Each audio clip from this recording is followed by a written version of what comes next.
Welcome to the Grassroots Army Podcast. This platform is for common sense people looking for up-to-date, accurate, and truthful information without the hot garbage corporate media bias. The power of one can lead to the power of many. You never know what small act that you may say or do that may literally change the lives of millions tomorrow. And don't you ever think that you can't make a difference, because you can.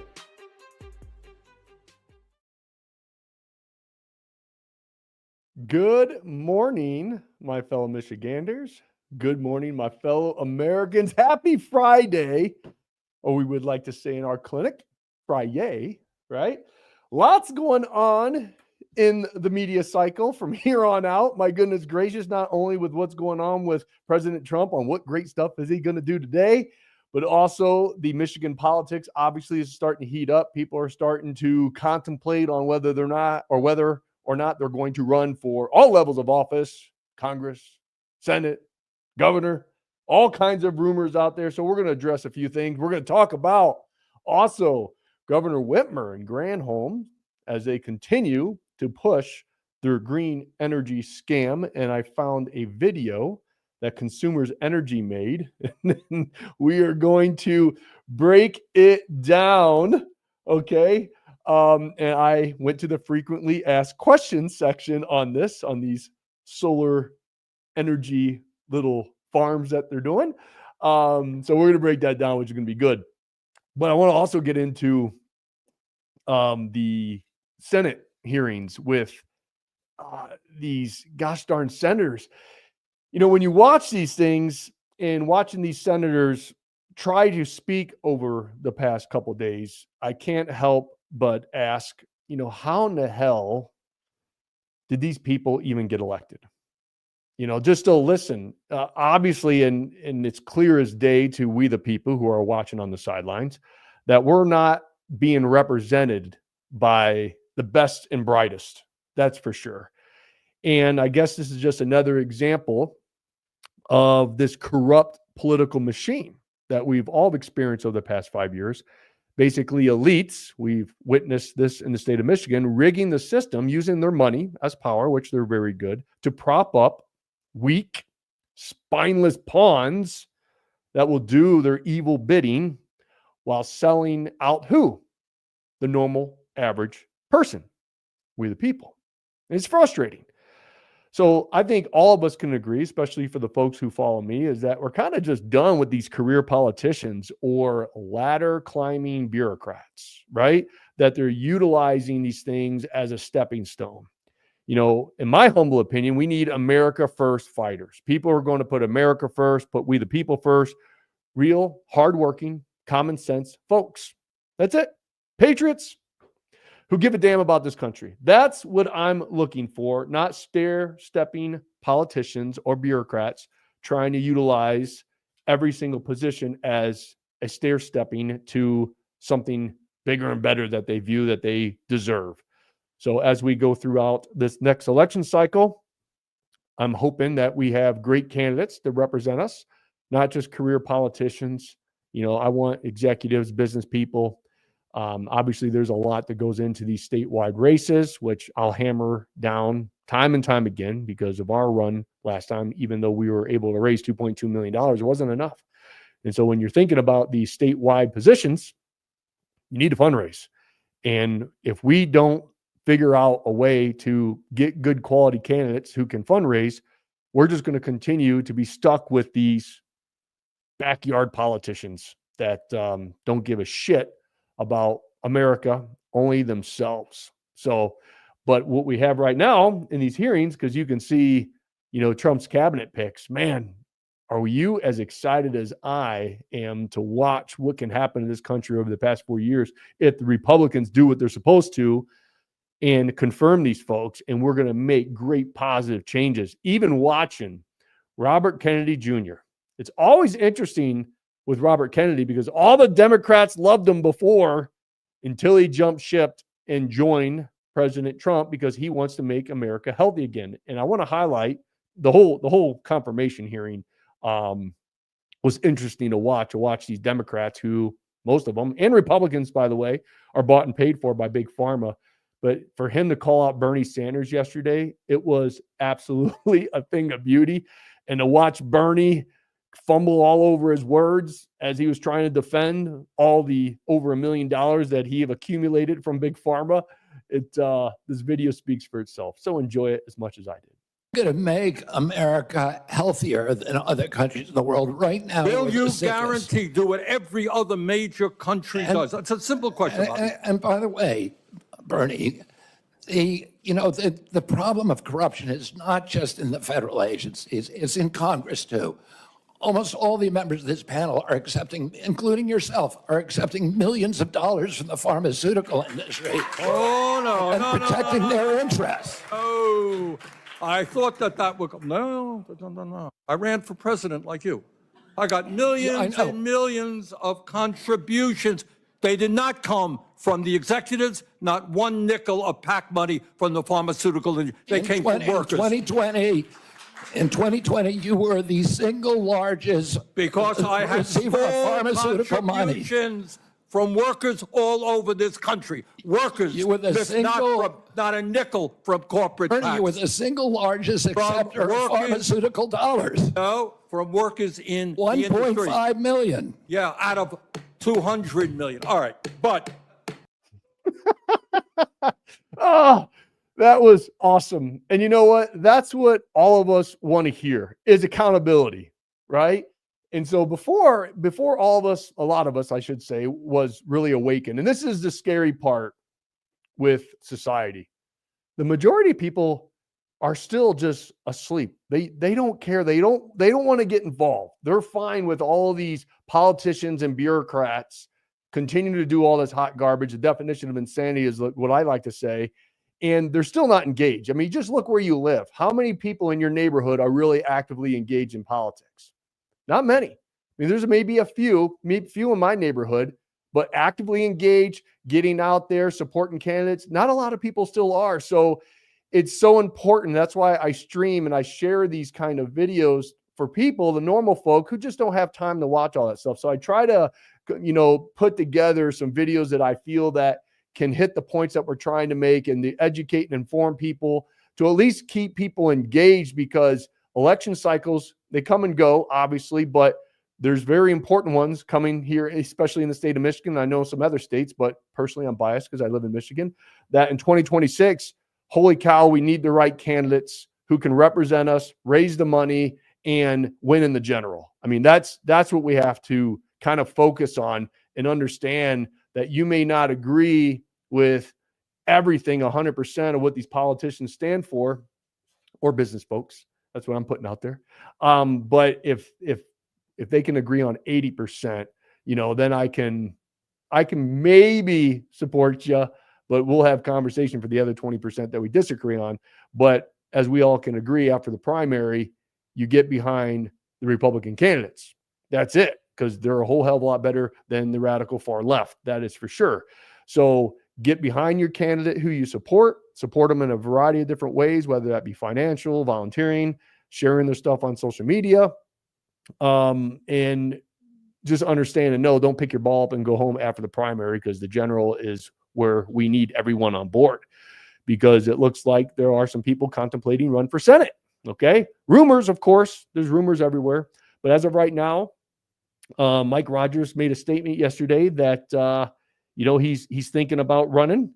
And, with Mike Rogers, I can say, because I was on the road with Mike a little bit as we did a little bit of the Grassroots Army tour throughout the state of Michigan, the UP, spoke with him on stage a few times. Now, I don't agree with everything that Mike stands for. Let me make that perfectly clear. And I try to stay out of primary battles, folks. I do. Like, it's up to you to do your own due diligence. I'll support candidates that I think are going to represent us, but I don't believe in endorsements. I really don't. I'll come on and make a statement on this is who I support here and there, but you have to do your own due diligence.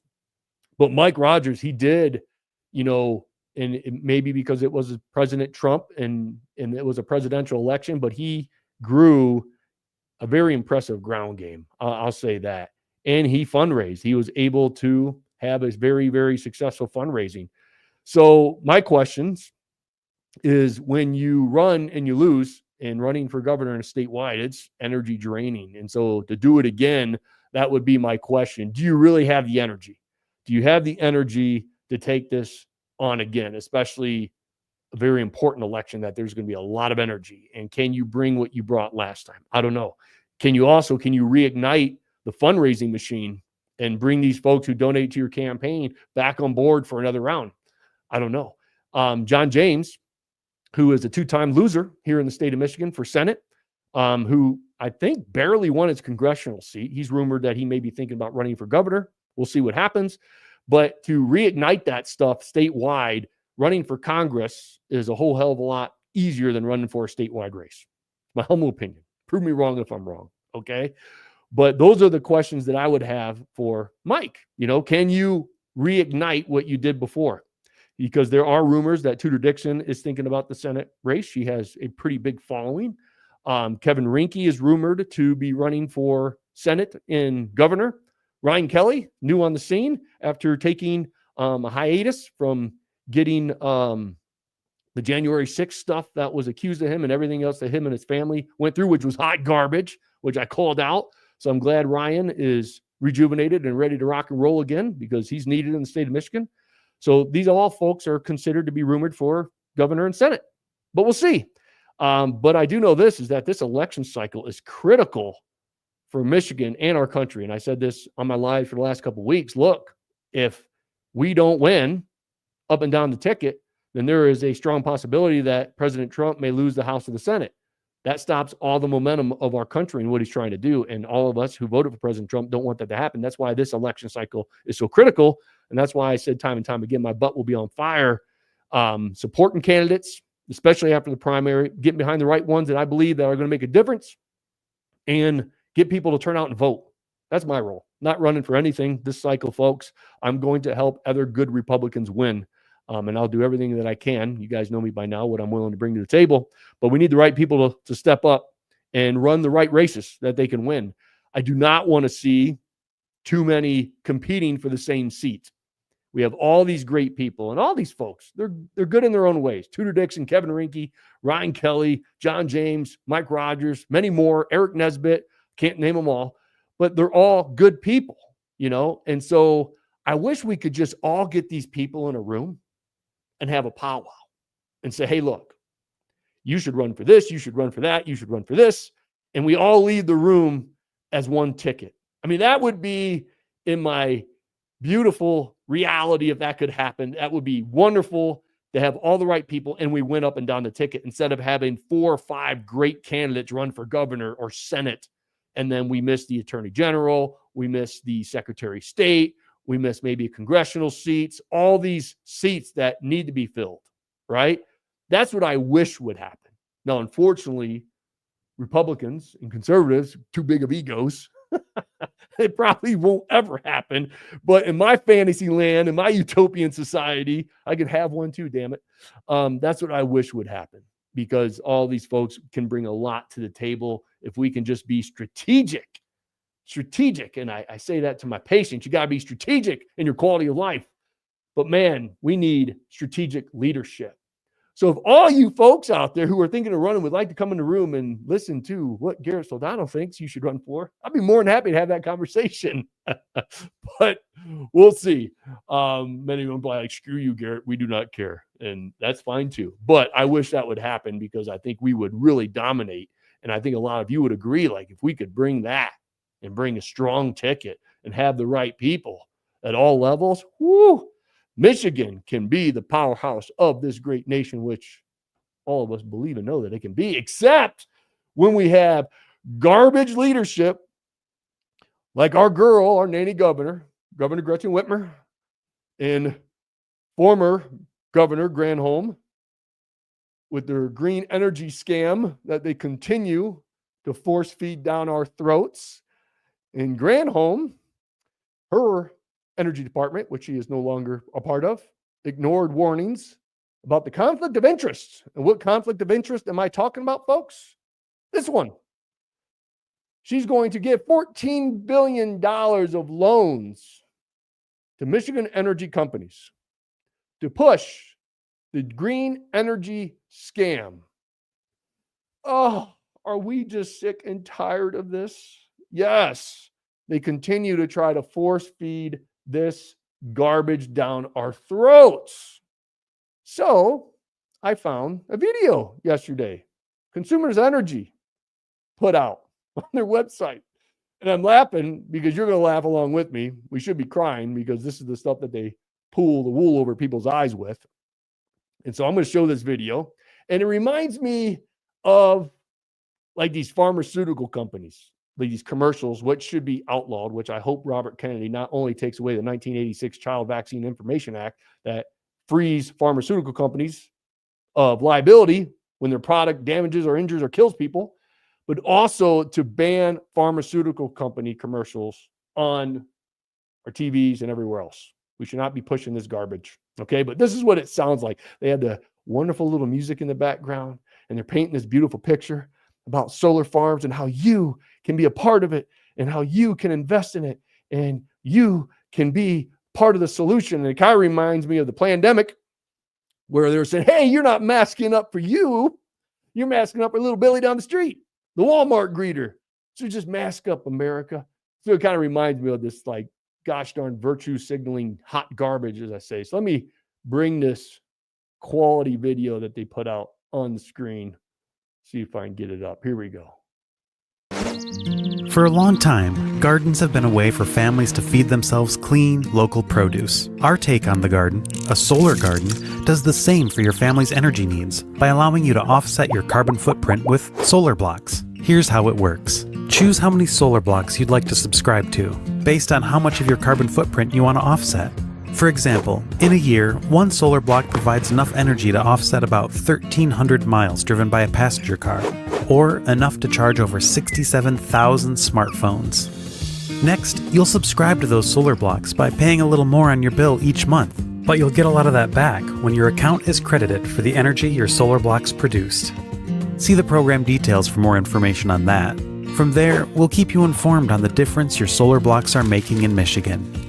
Like this seed harnesses the sun's energy to grow into the perfect tomato, we're harnessing it to grow Michigan's clean energy future. And by joining solar gardens, you'll be supporting 100% Michigan-generated solar energy.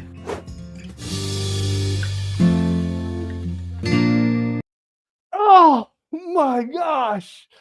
Where do I even begin with this? So man, that little jingle, were you all just kind of dancing in your seat like I was? Like, I swear to goodness, that's the same damn jingle that's on a pharmaceutical company or commercial somewhere. It's the same happy horse shit that you see when they're trying to push a medicine. And I always laugh at these pharmaceutical companies. If you're not aware of this, next pharmaceutical commercial that you see, I want you to take your eyes off the TV. Close your eyes and listen to what the commercial has to say, because your eyes will fool you.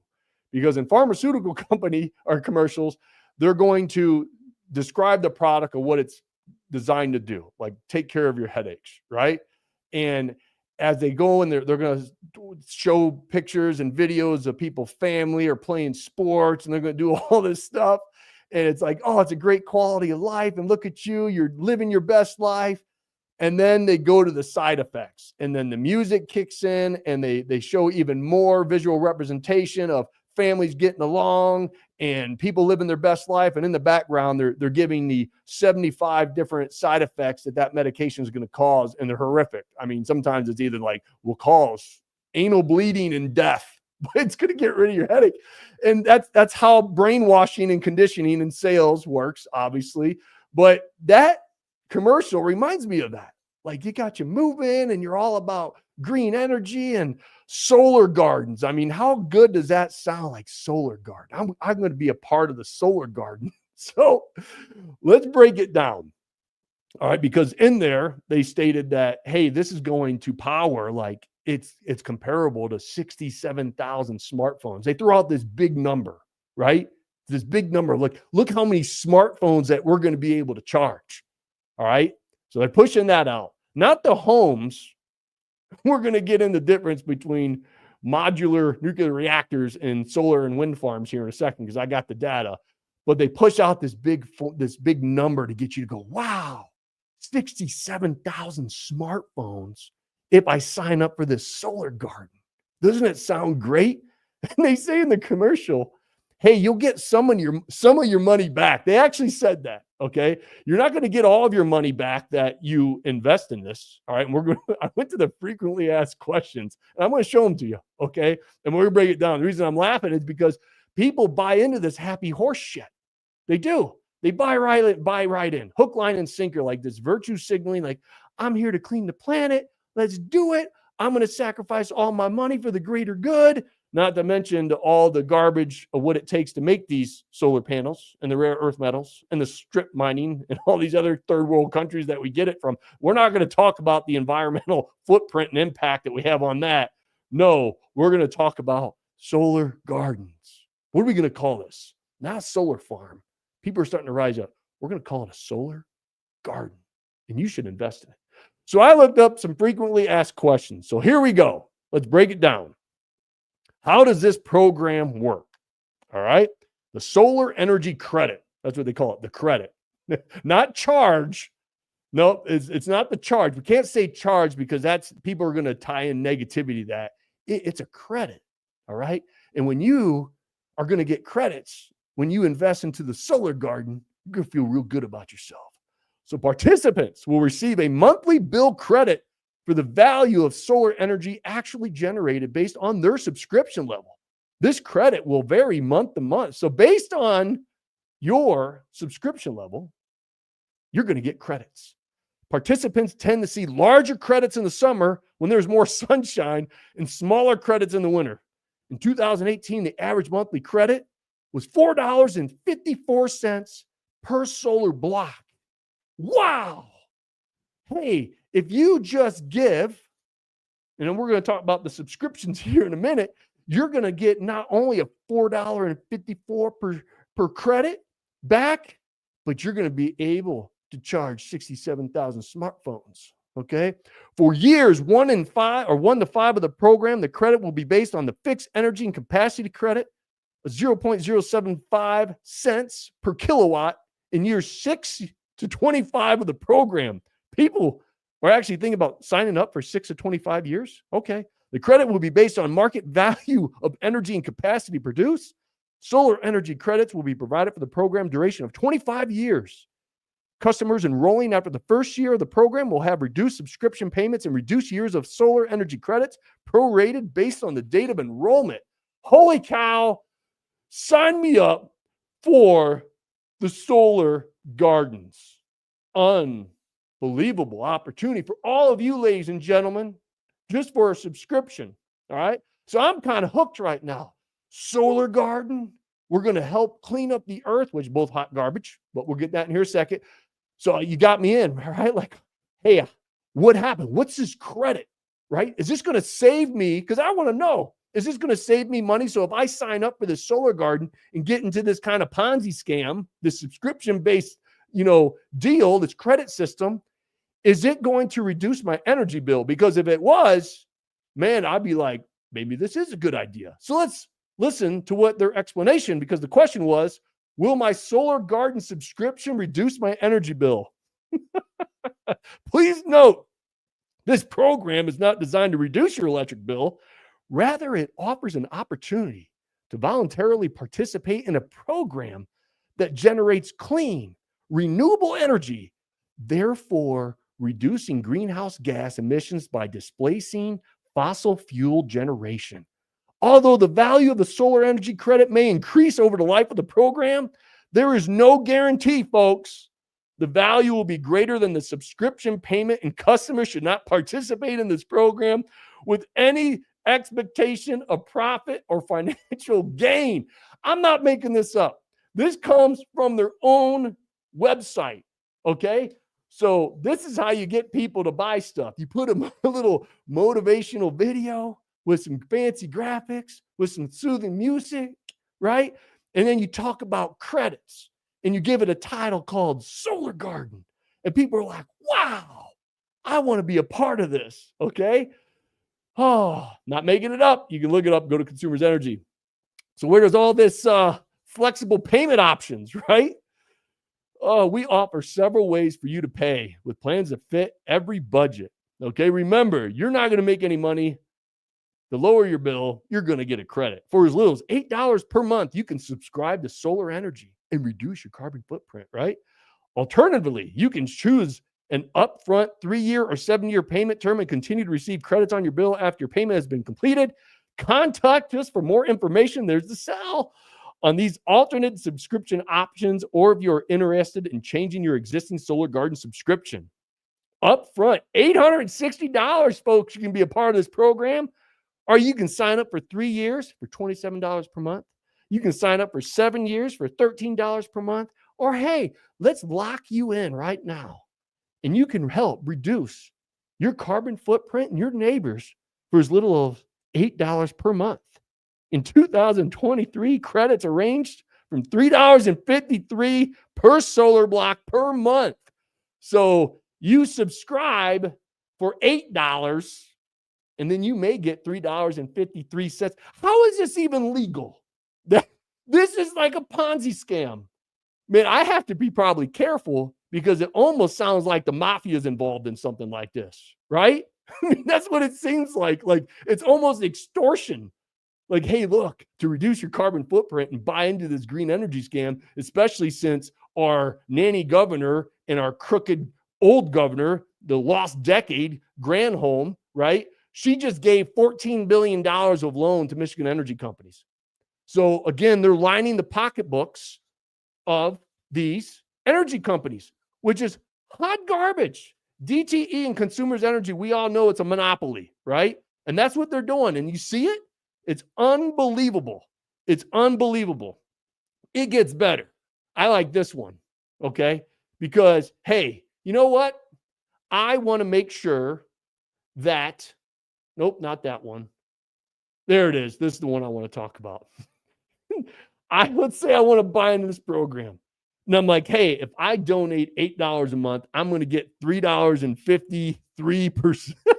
I can't even talk. Oh my gosh, because it's such a Ponzi scheme. So if I'm going to give $8 per month, and it's possible that I get $3.53 back on my $8 investment on my virtue signaling, oh, is it at least, I can't even talk, I'm sorry, folks. Is it at least tax deductible? Nope. As a Solar Guard participant, you are subscribing to solar energy across Michigan. Subscription payments made through this program are not charitable contributions and therefore should not be tax deductible.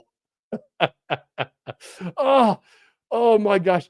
Folks, ladies and gentlemen, I'm sorry. I'm sorry to make light of this because that's all I can do is laugh at this hot garbage because it's a Ponzi scam.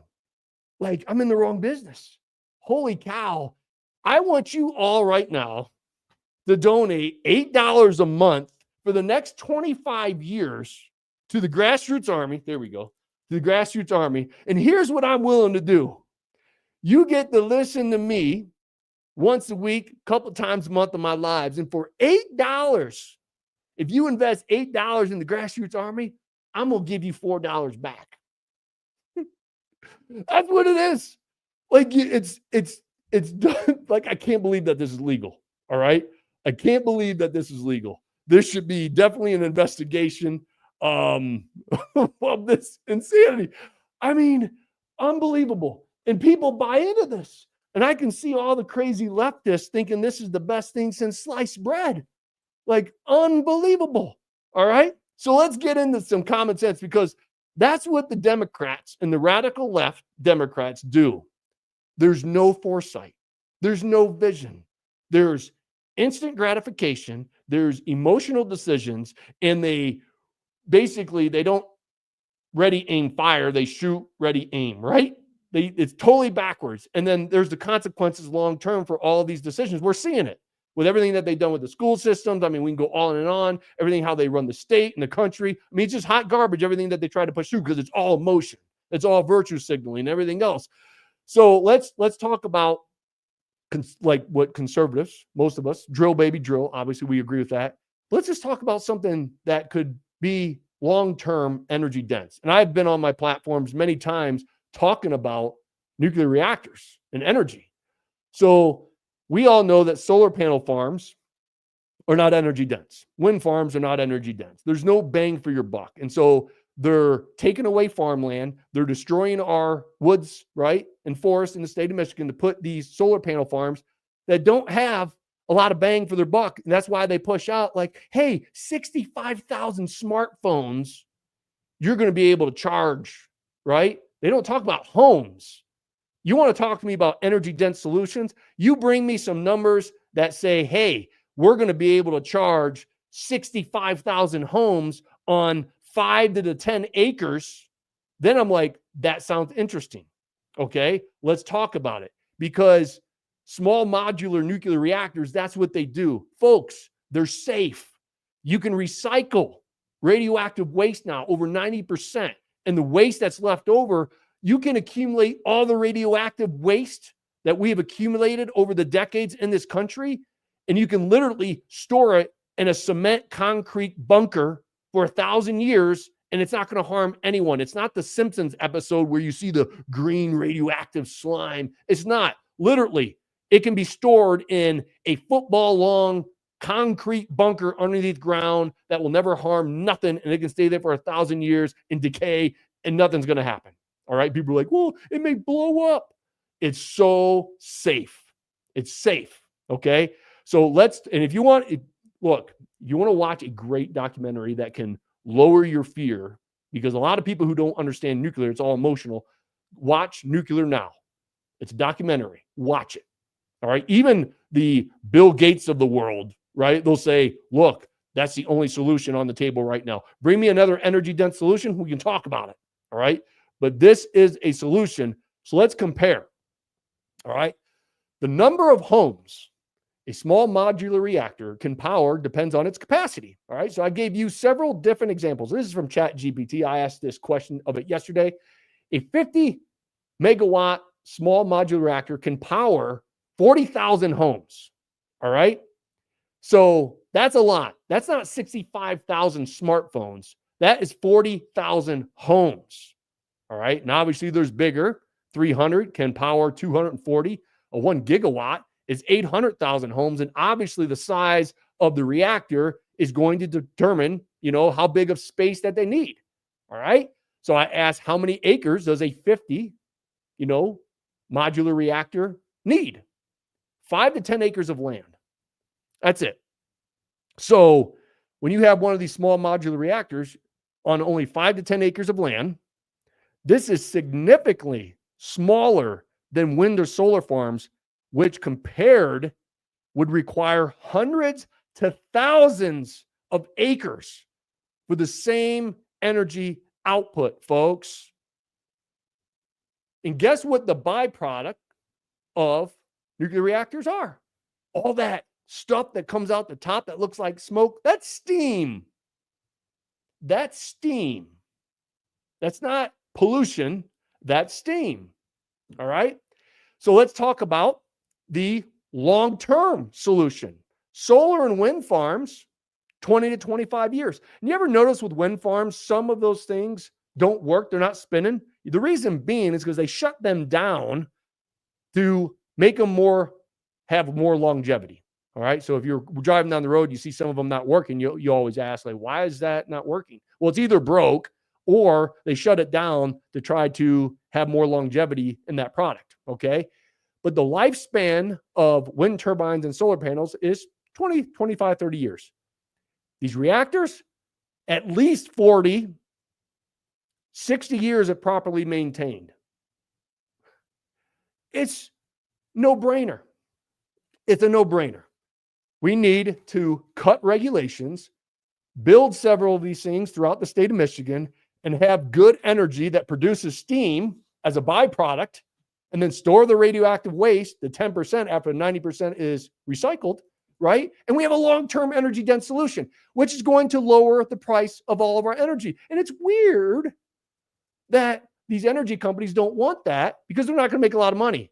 They make money off the 14, 17 billion or whatever that number was that they get from the federal government. And then they do all this Ponzi scam shit and say, hey, folks, you want to help us? You donate $8 a month for the next 25 years, and we'll give you $3.53 back, right? Or $3.53 back. That's what they do. That's why consumers in DTE, they don't want any of that clean, cheap energy that's going to benefit you. They're going to run their Ponzi schemes and have control over all of you. Unbelievable. Unbelievable. But that's my job, is to bring this stuff to your attention, because to make Michigan the powerhouse of the nation, solar and wind's not going to cut it. Because here's what's going to happen. All right. This is how it's not that hard to govern, right? Just common sense. Let me retract that statement. It's not hard to govern compared to the type of governors that we had in the past. Because if we have somebody just going to do common sense and logic and make good solutions, common sense solutions, wouldn't be that hard to govern. Because as you make energy cheaper, lowers people's costs, Michigan starts to be a little attractive, doesn't it? Holy cow, if I heard that, my goodness gracious, Michigan has some of the lowest energy costs in the nation. If I'm a business or I'm a big corporation, I'm like, you know what? I'd like to do business there, because if I set up shop for the next 25, 30 years and they got all these long-term energy dense solutions, I know that my investment in the building my company is going to produce a lot of profit for myself, right? So businesses would come back, which would create what? Jobs, good paying jobs, right? And then families would start to move back here, which would increase tax revenue. Pretty soon, Michigan's not only beautiful, which we all know that it is, tourism is rising, right? But people are moving back, buying in their local communities. That means whole coffee shops, sandwich shops, restaurants all start to do well. We don't need all the insanity that the Democrats are trying to do with vacation, tax on tips, right? All this other stuff, closing down our businesses because of a virus. Just bring common sense and logic. And with the right leadership, with the right business mindset, executive leadership in this state, man, we can turn it around if we get the right people in office in 2026. Not stair-stepping bureaucrats, right? Not people who are just going to use this as a stepping stone, but someone who actually believes in the state of Michigan, someone who wants the best for the people of the state of Michigan, who's willing to put themselves out there for that. That's who I want to get behind. That's just me speaking common sense, in my opinion. Take it for what it's worth. But for $8 a month, if you subscribe to the Grassroots Army, I'll give you $4 back. Unbelievable. Folks, I had to update you here today with that. Have a little fun with it, obviously.